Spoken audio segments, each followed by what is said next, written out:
The pre-authentication hook provides extreme flexibility at authentication time and allows for complex conditional access or zero trust authentication flows. It's triggered immediately after a user enters their username, but before they're required to enter a password or provide any other type of multi-factor authentication. It really lets you control the authentication experience for a user based on their context. And what we mean by context is the user's current location, the device they're using, or perhaps the risk score as determined by Vigilance AI. All of this contextual information is passed into the pre-authentication hook. From there, you can define your own custom logic, which will control the user policy that is used for the duration of the login. What we're going to do now is jump in and look at a really simple example that will change the user policy to require MFA if the user is on Google Chrome browser.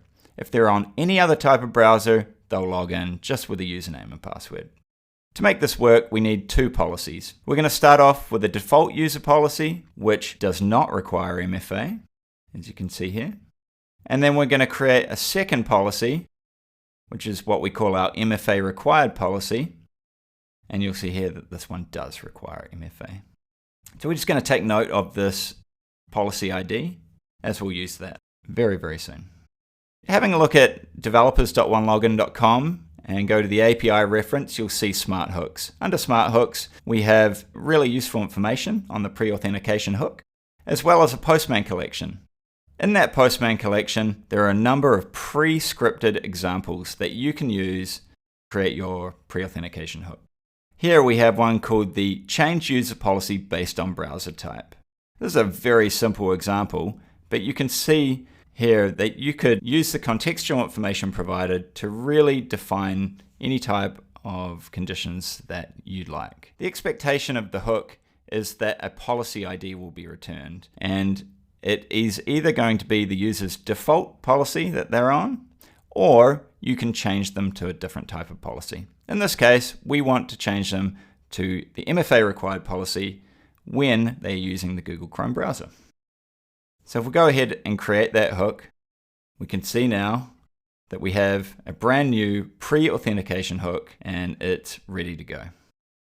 If we jump into our browser, we have a Google Chrome browser here set up, and we also have a Safari browser. If John logs in using the Safari browser, we expect that he will only be required to enter a password. There should be no requirement for MFA. And you can see John's logged in. Now let's jump over to Google Chrome and log in as John again.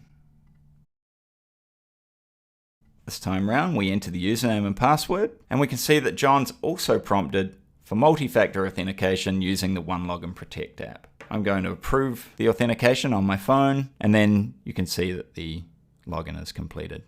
So this is a really, really simple example. It uses the OneLogin Protect authenticator. You could use any type of authenticator or any other combination of conditions in your pre-authentication script.